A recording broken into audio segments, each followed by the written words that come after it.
बिस्मिल्लाहिर्रहमानिर्रहीम अल्हम्दुलिल्लाहि रब्बिल आलमीन वमा अरसलनाका इल्ला रहमतल लिल आलमीन बाद अज़ खुदा बुजुर्ग तुई किस्सा मुख्तसर।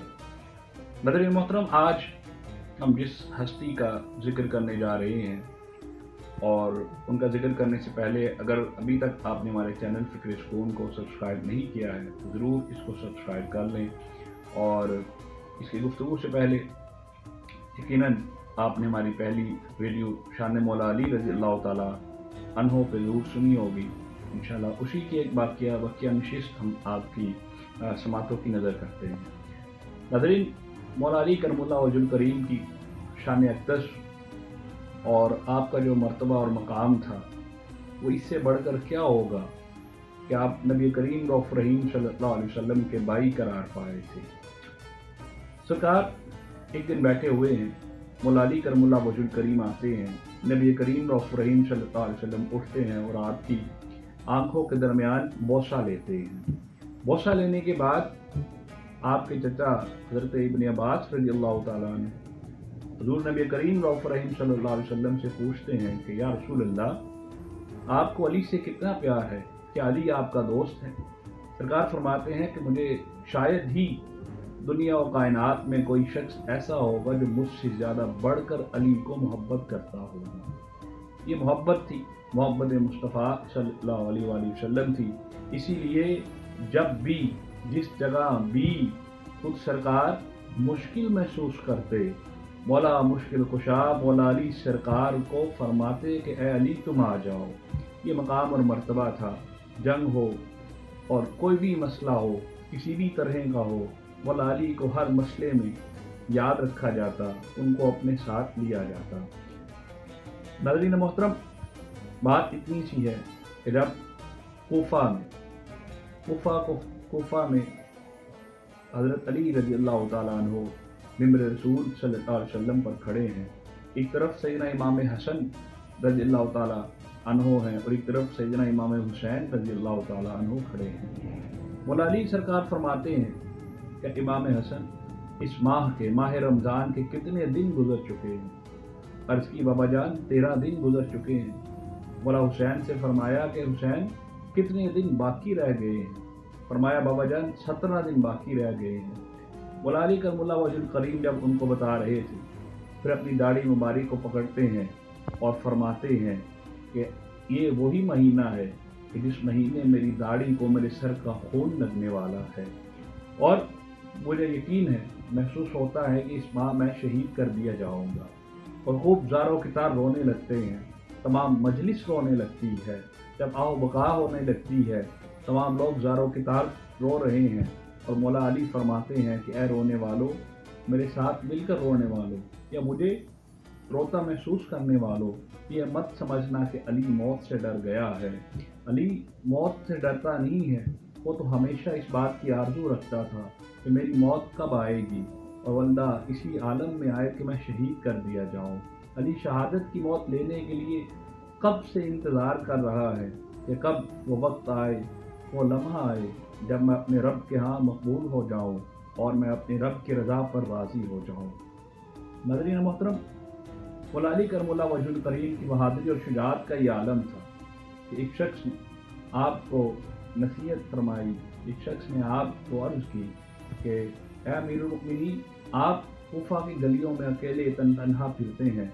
इब्न मुलजम जो आपको कत्ल करने का इरादा रखता है, वो आपके पीछे मारा फिरता है। आप क्यों अपने साथ गार्ड नहीं रख लेते, अपने मुहाफ़िज़ीन क्यों नहीं कायम कर लेते? ये तारीख़ी जुमला मौला अली करमुल्लाह वजुल करीम ने इरशाद फरमाया। आप फरमाते हैं कि अल्लाह रब्बुल इज़्ज़त से बढ़कर भी कोई किसी की हिफाजत कर सकता है? अल्लाह ने इंसान के साथ 2 फरिश्ते जो कायम कर रखे हैं, वो हमा वक्त उसकी हिफाजत करते रहते हैं। वो उस वक्त तक उसकी हिफाजत करते रहते हैं जब तक अल्लाह उनको मामूर किए रखता है। हाँ, अगर उनकी मौत का वक्त करीब आ जाए वो फरिश्ते चले जाते हैं, फिर उस शख्स की मौत मुकर्रर है, जहाँ पर है वहीं पर आनी है। क्या कभी कोई शख्स मौत से भी भाग सकता है? और ना मौत वक्त से पहले आ सकती है, ना मौत वक्त के बाद आएगी। ये वाइज़ व नसीहत फरमाते हुए वक्त गुजरता गया, 19 रमज़ान मुबारक आ गया, रात हुई, तमाम रात इबादत में मशगूल रहे।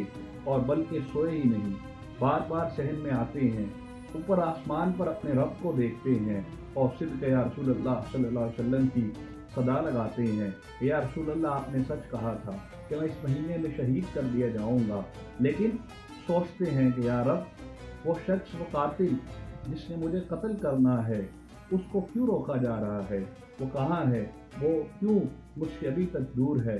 پھر وضو کرتے ہیں، وضو فرما کر گھر کے صحن میں آ جاتے ہیں، صاحبزادیاں آ جاتی ہیں، صاحبزادے اکٹھے ہو جاتے ہیں، ہر طرف جب ان کو دیکھا جاتا ہے اور سرکار فرماتے ہیں کہ میرا دل گواہی دے رہا ہے کہ میں اس مہینے اب آج شہید کر دیا جاؤں گا۔ صحن میں آہو بقا کی کا عالم، گریہ وزاری کا عالم پیدا ہو جاتا ہے، صاحبزادیاں آپ سے مل کر پھر گڑا کر رونے لگتی ہیں اور ادھر صاحبزادے ان کو دور کرتے ہیں۔ مولا علی فرماتے ہیں کہ نہیں، انہیں روکو نہیں، انہیں رونے دو، اور سب کو گلے لگا لگا کر روتے ہیں، رخصت کرنے لگتے ہیں۔ در و دیوار سے الفرات الفرات صدا آ رہی ہوتی ہے، سب کی آنکھوں سے آنسو جاری ہیں۔ مولا علی کرم اللہ وجہ الکریم فرماتے ہیں کہ میں اسباب باندھ رہا ہوں، سب دنیا والوں سے میرا دل اٹھ گیا ہے، تمام پرانے محبت کرنے والوں کو اب میں چھوڑنے لگا ہوں، جا رہا ہوں۔ وقت آ گیا ہے کہ اب سب غم مجھ سے دور ہو جائیں گے، میں دنیا کی خوشی اور غموں پر لات مارتا ہوں، میں اس دنیا سے اب چلا جاؤں گا اور میں ان تمام دنیا کے غم اور تمام چیزوں سے اب رخصت ہو جاؤں گا، مجھے اب کسی سے کچھ نہیں کہنا، میں اپنے رب پر راضی ہوں، میں اپنے حبیب پر راضی ہوں، میں اللہ اور اس کے رسول پر راضی ہوں۔ یہ کہتے ہوئے آپ نماز فجر ادا کرنے کے لیے مسجد کی طرف جاتے ہیں۔ ادھر ابن ملجم کو قسطام بتاتا ہے کہ جاؤ، اگر تم نے مولا علی کرم اللہ وجہ الکریم کو قتل کرنا ہے تو جاؤ، وہ مسجد میں اس وقت اکیلے ہیں۔ سرکار اذان دیتے ہیں اور اذان دینے کے بعد جب آ کر فجر کی نماز ادا کرنے لگتے ہیں، اس کی سنتیں پڑھنے لگتے ہیں، ابن ملجم جب آپ کو مولا علی کرم اللہ وجہ الکریم کو سجدے میں پاتے ہیں، علی کو اگر موت آ سکتی تھی تو صرف روبرو تو نہیں آ سکتی تھی، موت آ سکتی تھی تو اسی کے سجدے میں آ سکتی تھی۔ وہ اپنی تلوار کو اٹھاتا ہے اور جہاں پر میدان خندق میں زخم لگا تھا، اپنی زہر آلود تلوار وہاں پر آپ کے جسم مبارک پہ مار دیتا ہے، زخم گہرا ہو جاتا ہے، خون نکلنے لگتا ہے، اور جب آپ دیکھتے ہیں اس نے آپ کو قتل کرنے کے ارادے سے جو وار کیا ہے، وہ اس کا وار یقیناً کامیاب ہو چکا ہے، وہاں سے بھاگ نکلتا ہے، اپنے بھائی کے گھر چلا جاتا ہے، اس کا بھائی پکڑتے ہوئے اسے واپس گھسیٹتا ہوا مسجد میں لے آتا ہے۔ ادھر سے تمام صاحبزادگان آ جاتے ہیں، سیدنا امام حسن اور سیدنا امام حسین رضی اللہ تعالیٰ عنہ آ گئے ہیں۔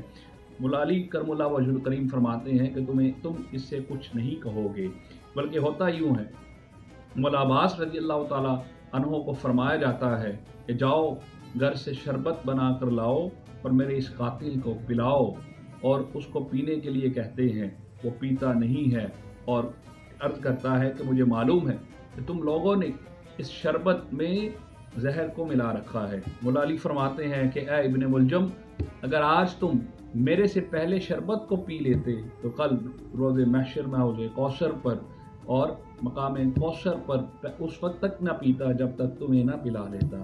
یہ شان تھی، یہ شان ہے مولا علی کرم اللہ وجہ الکریم کی کہ اس شان سے آپ نے شہادت پائی، سجدے میں خود سر دیا، اور یہی مقام تھا مولا حسین رضی اللہ تعالیٰ عنہ کا کہ جن کو سجدے میں سر دینے کی جو عادت تھی وہ وراثت میں ملی تھی، اور اسی لیے مقام علی کرم اللہ وجہ الکریم کو آج تک نہ کوئی پہنچ سکا، نہ کوئی پہنچ سکے گا۔ اجازت دیجیے مجھے اپنی فکر سکون کی ٹیم کے ساتھ۔ السلام علیکم ورحمۃ اللہ وبرکاتہ۔